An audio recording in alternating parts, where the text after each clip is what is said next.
তামিম আদ-দারি রাদিয়াল্লাহু বলেন, তিনি ও তার কিছু সঙ্গী একটি নৌযানে ভ্রমণ করছিলেন। হঠাৎ প্রবল ঝড় তুফানে তারা দিক হারিয়ে এক দ্বীপে পৌঁছান।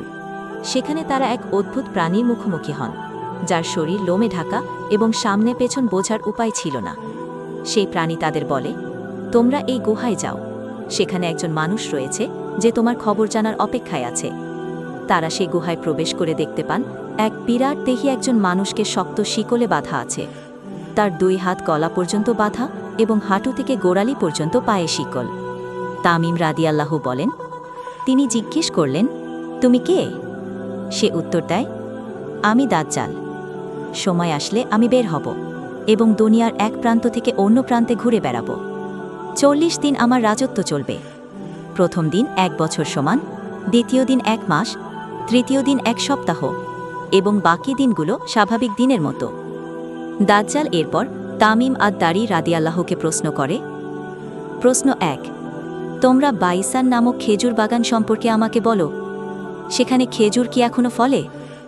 হযরত তামিমে দারি রাদিয়াল্লাহু এর উত্তর দিলেন, হ্যাঁ, তা এখনো ফলে। দাজ্জাল বলল, এক সময় তা আর ফলবে না। প্রশ্ন 2, তোমরা তাবারিয়ার হ্রদের অবস্থা আমাকে বলো, সেখানে এখনো কি পানি আছে? হযরত তামিমে দারি রাদিয়াল্লাহু এর উত্তর দিলেন, হ্যাঁ, সেখানে অনেক পানি রয়েছে, এক সময় তা শুকিয়ে যাবে।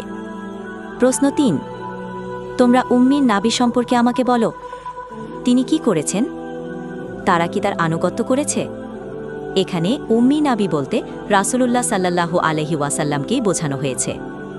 তামিম আদ-দারি রাদিয়াল্লাহু এর উত্তর দিলেন, হ্যাঁ, তিনি মক্কা ছেড়ে মদিনায় চলে গেছেন, আর এখন মানুষ তার অনুসরণ করছে। দাজ্জাল বলল, তারা যদি তার আনুগত্য করে থাকে তাহলে তাই তাদের জন্য মঙ্গল। আমি তোমাদের বলছি, আমি দুনিয়াতে বের হবার অনুমতি পাব এবং আমি পৃথিবী চষে বেড়াব, তবে মক্কা এবং মদিনা এই 2টি স্থানে আমি প্রবেশ করতে পারব না। আল্লাহর ফেরেশতারা আমাকে সেখানে ঢুকতে দেবে না। এই প্রশ্ন উত্তরের মাধ্যমে দাজ্জাল নিজের পরিচয় প্রকাশ করে এবং ভবিষ্যতের ভয়াবহ ফিতনার আভাস দেয়। হযরত তামিমে দারি রাদিয়াল্লাহু এরপর এই ঘটনার বিস্তারিত বিবরণ রাসূলুল্লাহ সাল্লাল্লাহু আলাইহি ওয়াসাল্লাম তা তার উম্মতকে জানান।